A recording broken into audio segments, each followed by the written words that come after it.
All right, guys, welcome back. You don't need to write this down. I actually just gave this lecture, but I forgot to record it. It was a banger the first time around. I bet it's going to be even better now that I've practiced it.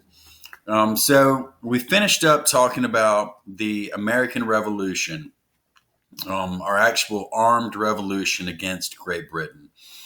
And we're going to switch gears. We're staying in the age of revolutions, but we're going to standard 15. And standard 15 is the Industrial Revolution, which is a revolution of a different kind altogether, but it is a revolution nonetheless. So the first time I recorded this, it didn't want to let me change slides, but it's doing it this time. All right, cool. Um, Guess that invention. That is the telephone. It, so Bell, Alexander Graham Bell, he was a teacher. He taught the deaf in Boston by day. During the daytime, he was a teacher, but at night, he experimented with what they called the harmonic telegraph. The harmonic telegraph was a device used to send several telegraph messages at once over one wire. So they were still just sending beeps, but this allowed them to send messages to different recipients at the same time. Voice sounds were transmitted for the first time on June 3rd, 1875. And it was this gallows shaped instrument. You know, if you look, it's kind of shaped like where they go to like execute people in medieval movies.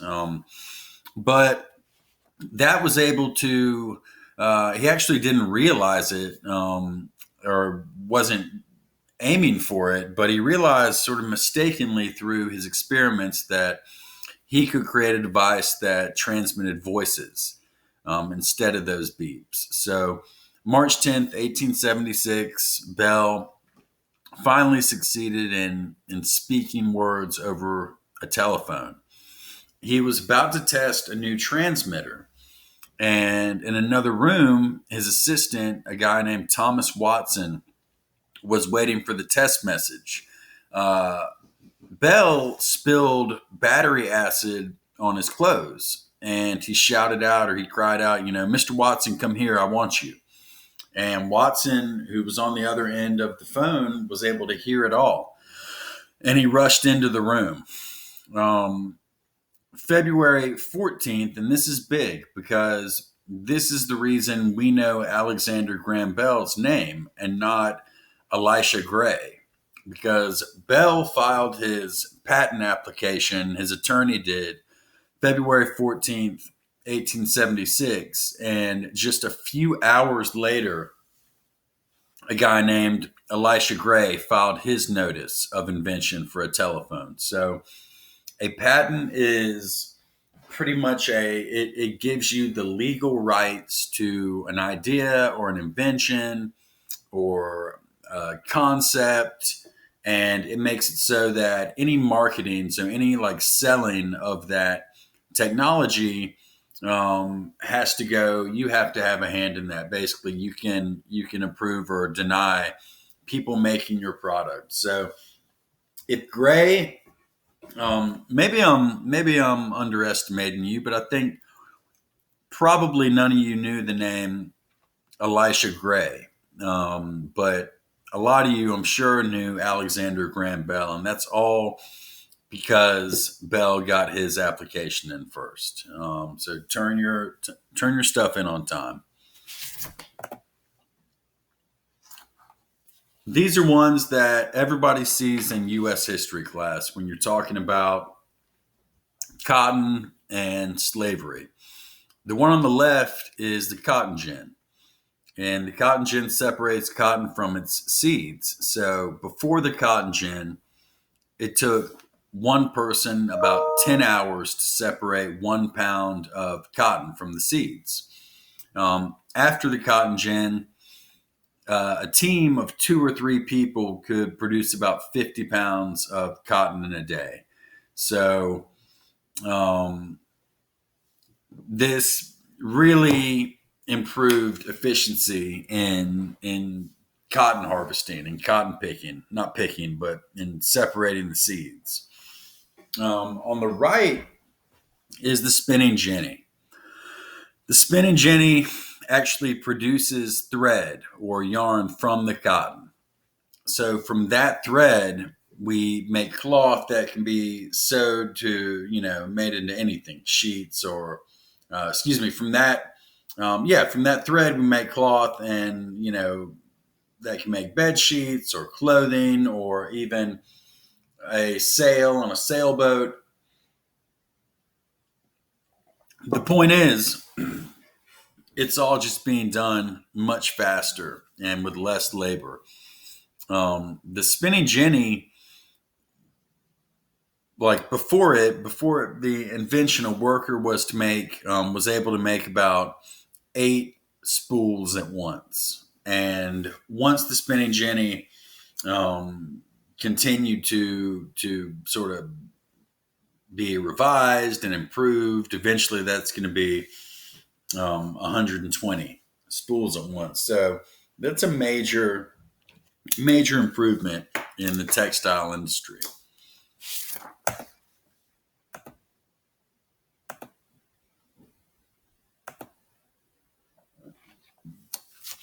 This next one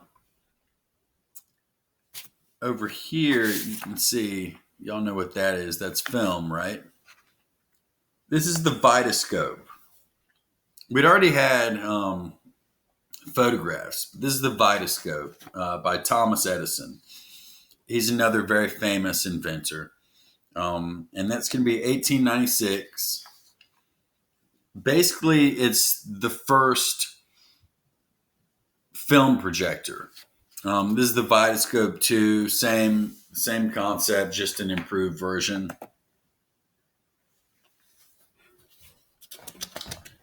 So Edison created like movies for the first time, and they would have been in black and white, but still, this is an advertisement, so I guess they wanted to make it seem as cool as possible.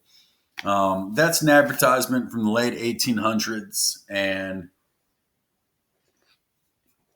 it describes the Vitascope as a motion picture or a moving picture. Edison had to somehow describe a movie to a society who had never seen one. How would you explain that? So in that ad, you see a picture frame within a picture, and the video inside is it's supposed to look like it's moving. So the first movies were black and white. They did not have sound. A lot of times the movie would be accompanied by a piano player or something like that. If the scene got tense, the piano player would change up his music, that kind of thing. But the film reels, the actual reels themselves, would travel from town to town. It was kind of like a band going on tour. So they would play at the local theater, and like I said, a local orchestra or something like that would accompany the movie. Up here, you see the orchestra conductor, and it's Dr. Sirik telling them how to play.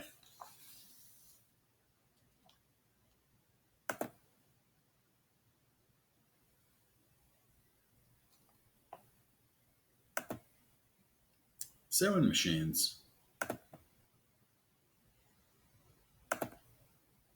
Hopefully y'all recognize these. These are typewriters. Interchangeable parts, just like they were with agricultural equipment. That was a very helpful thing with this type of machinery, this smaller scale stuff. If the P button on your typewriter breaks, well, now you can go to the New Franklin Typewriter Company and get a new one. So makes writing much more efficient, and is again another development that seems minor, but it was significant. I mean, it's so crazy that you can speak into your cell phone and it'll type the words for you. There's a reason that we're talking about typewriters right now. You know, this was an epic development. All of this stuff was.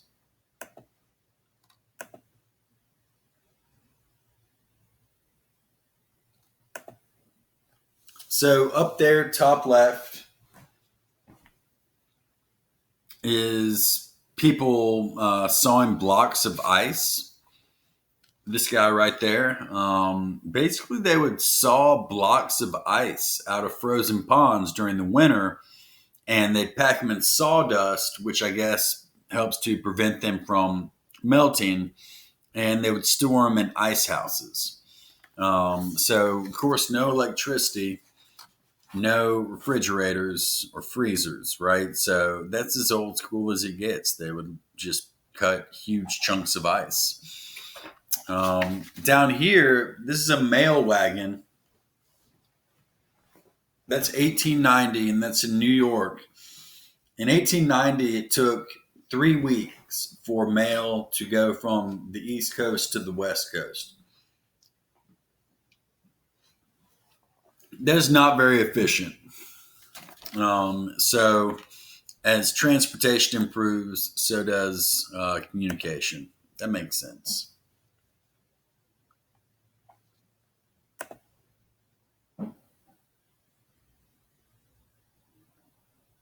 So, before the dawn of the Industrial Revolution in the 1700s, people lived pretty much the same way as their ancestors had for hundreds of years. They relied almost solely on farming to make a living. You know, servants ran the households and catered to the family's needs.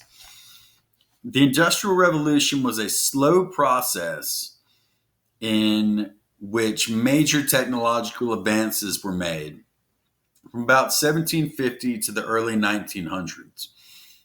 Production shifts from simple hand tools to complex machines. New sources of power replace human and animal power. And in the 250 years since it began, the Industrial Revolution has spread from Britain to the rest of Europe to North Africa and around the world. There you go. We also see a rise in urbanization. Urbanization is just this movement of people from rural to urban areas. So prior to the Industrial Revolution, most people lived a rural or a country lifestyle. They lived much like their ancestors who lived before them 100 years ago. Nothing major had changed. The majority of people, like I said, did not live in cities. They lived in small countryside. And the richest people were not factory owners necessarily at this point. They were rural landowners who owned big country estates. Renters would live in small cottages with dirt floors. Sometimes their animals would live under the same roof as them, and everybody in the family worked hard. Boys helped their fathers in the fields or at the workbench. Girls helped their mothers with household duties. Unless they could sell surplus food in nearby towns, they basically grew just what they needed for themselves. Some families would make money by making thread or yarn for clothes, but mainly people were just farming to live.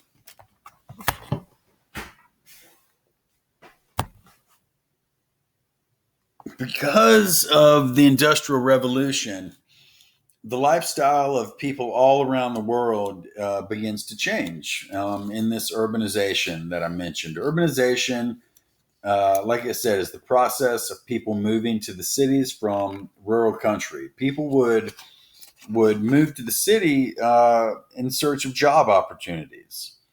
And now instead of making their own clothes or bedding or furniture and tools, they can go to the store in the city and buy them.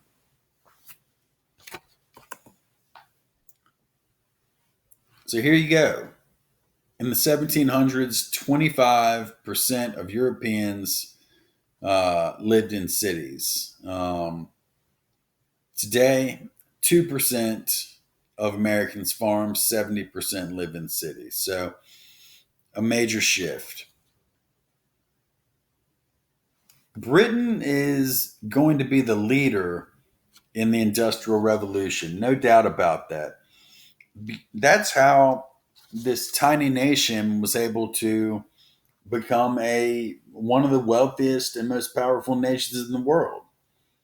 So why did it begin there? Why did it begin in Great Britain? Well, four main causes. One was the agricultural revolution happening in Great Britain. Um, in 1700, small farms covered England's landscape, and wealthy landowners they're going to start buying up a lot of that land from the smaller farmers. So they would buy up all the land, and then they would enclose their land with fences or hedges. Since they had more land, they could cultivate larger fields. And with larger fields called enclosures, landowners could experiment with more productive seeding and harvesting methods to increase their crop yields. So the enclosure movement had two important results. First, landowners try new agricultural methods. And second, landowners were they forced small farmers to become tenant farmers or to give up on farming altogether and move to the cities. And we're going to talk more about crop rotation here in a minute. A guy named Jethro Tull. There's also a band named Jethro Tull from the 70s and 80s. But Jethro Tull was a guy who was a real pioneer in the world of scientific farming, they called it. Um, so, Tull saw the usual way of sowing seed, by just scattering it across the ground as wasteful. Um, a lot of the seeds didn't take root, right? They'd be eaten up by birds or they'd be washed away by rain, whatever. Toll makes an invention called the seed drill, and that's about 1701.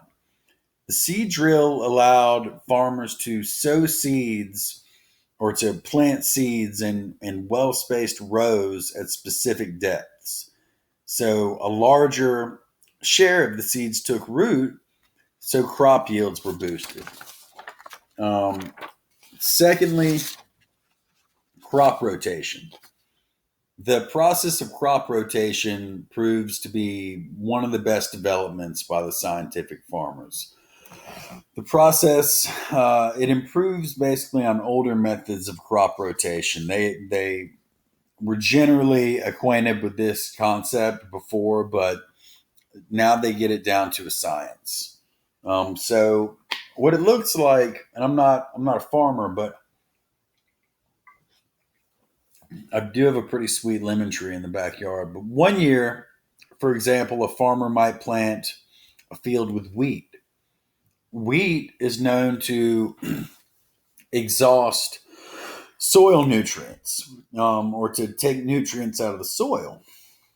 So then the next year, he might plant a root crop. Root crops like turnips actually put nutrients back into the soil. So he creates this cycle where he takes the nutrients out, he puts them back in, all the while he's bringing in a new harvest each year.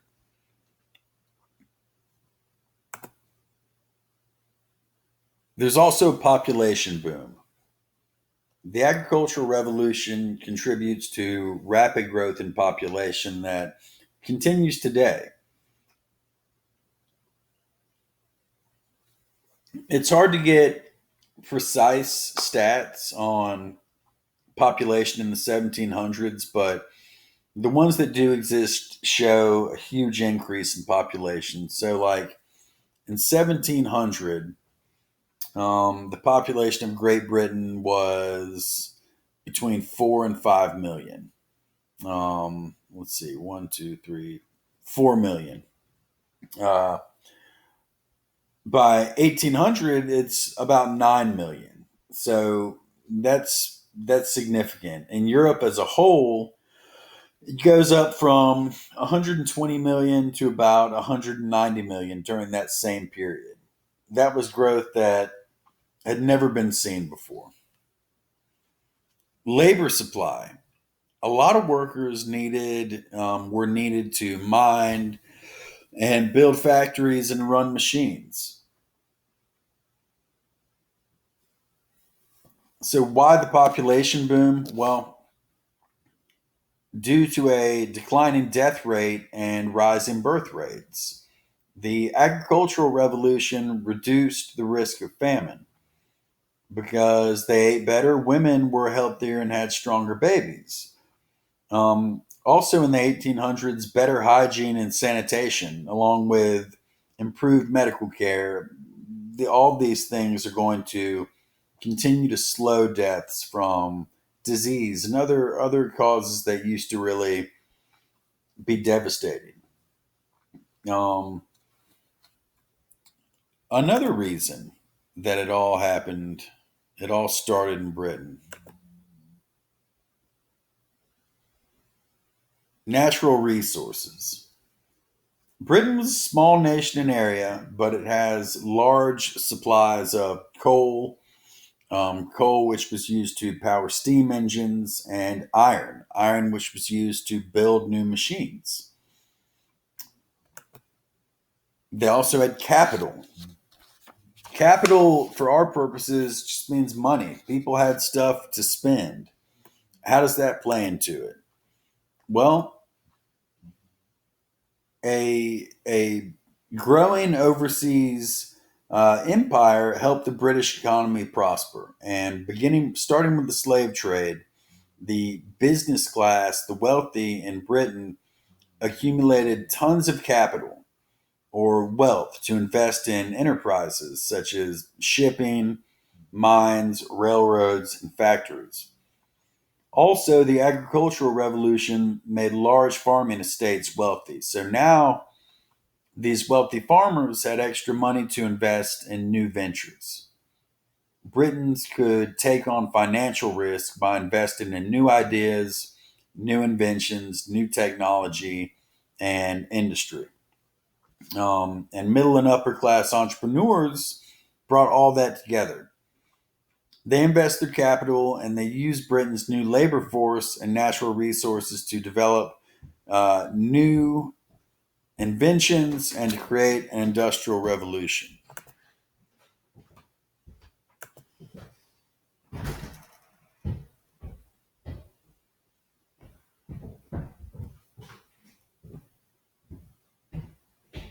So, the textile industry, if you remember, um, that's basically cloth, doing things with cloth. That is sort of Britain's bread and butter. In other words, that is what um, their industrial growth. That was their most uh, significant industrial product, at least in terms of shipping around the world.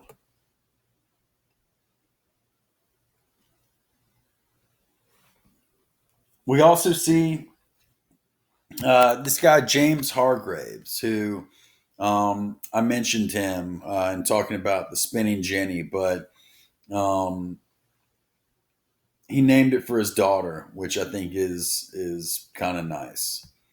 Uh, Richard Arkwright Basically, a sewing machine, a large sewing machine using hydropower. The power loom help weavers to catch up to the thread. Now, horse, water, and steam power were used to operate a loom.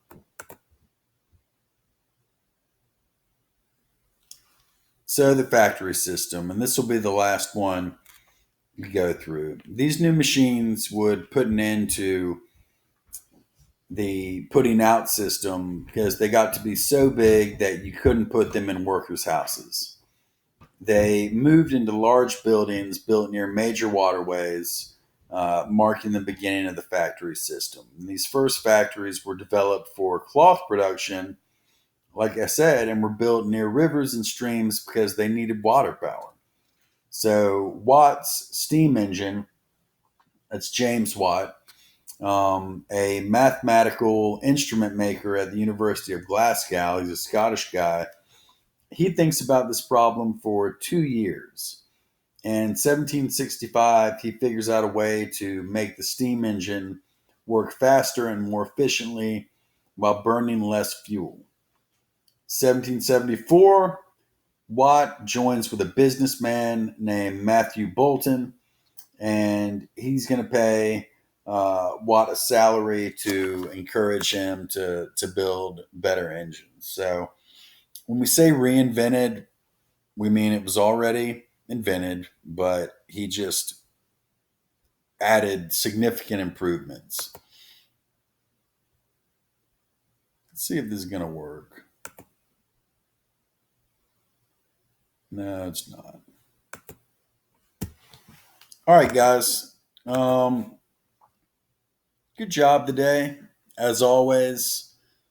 And you do not have an assignment due tomorrow. I am going to post another document for today, just an additional uh, source of information. So I'm going to post a link to a video clip, a separate video clip.